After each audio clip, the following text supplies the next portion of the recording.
देखा जाए भारतीय न्यायपालिका ने तो आउट ऑफ वे जाकर आधी रात में भी अपने दरवाजे खोले थे। याद कीजिए 30 जुलाई 2015 को वो केस जब सर्वोच्च न्यायालय ने अदालत परिसर के अंदर एक फॉर्मल हियरिंग के लिए आधी रात के बाद अपने दरवाजे खोले थे। वो केस था 1993 के मुंबई सीरियल बम धमाकों के दोषी याकूब मेमन का।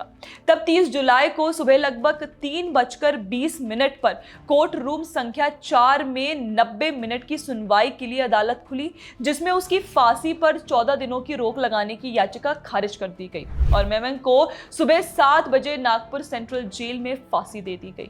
उसके अलावा 2012 के निर्भया गैंगरेप केस में भी सुप्रीम कोर्ट ने दोषी पवन कुमार गुप्ता की अंतिम याचिका पर आधी रात के बाद सुनवाई की। सुनवाई लगभग 2:30 से 3:15 बजे शुरू हुई और अपराध के समय उसके नाबालिग होने के तर्कों को खारिज कर दिया गया। उसके बाद चारों दोषियों को सुबह 5:30 बजे तिहाड़ जेल में फांसी दे दी गई। तो देखिए राजदीप, आप यहाँ जो नेपाल में हुए प्रदर्शन को भारत से उन्हें क्या सीखना चाहिए उस एंगल पर ले जा रहे हैं, ये दिखाते हुए कि भारत ने तो अपने देश में हुए प्रदर्शन में लोगों की आवाज को दबाया है।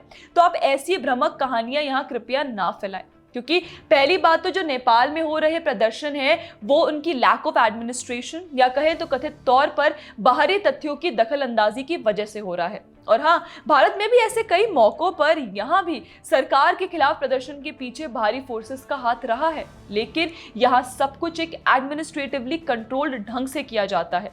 यहाँ आपको प्रदर्शन करने की फ्रीडम भी है और देश के खिलाफ षड्यंत्र रचने पर उच्च न्यायालय से सजा भी मिलती है। और ऐसे ही यहाँ कोई किसी को प्रदर्शन के लिए जेल में नहीं डाल देता। लेकिन हाँ, जैसे मैंने आपको पहले भी कहा है कि देश विरोधी तथ्यों की तो जगह किसी भी देश में नहीं होगी। तो राजदीप, आप कृपया करके ये सेलेक्टिव नैरेटिव अपना यहाँ चलाना बंद करें। और वैसे भी नेपाल में हुए प्रदर्शन के बाद हमने द पैम्फलेट में अपनी कई वीडियोस के माध्यम से ये दिखाया है कि कैसे आपके ही टूल किट की इकोसिस्टम वाले नेपाल जैसे क्रांति भारत में भी लाना चाह रहे हैं।